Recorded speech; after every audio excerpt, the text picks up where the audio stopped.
Okay, so tip number 13 is about eating eggs. Now, for some people, they may have been warned years ago to take eggs out of their diet, but eggs can be safely eaten up to about 6 a week.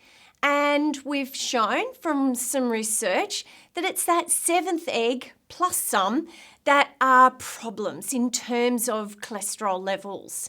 Now, you can poach eggs, you can scramble eggs, you can boil eggs.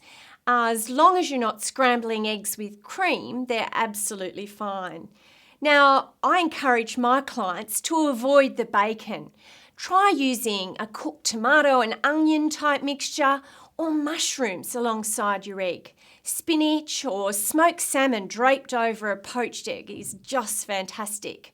Or even something like asparagus on the side adds flavour and variety to that weekend breakfast meal.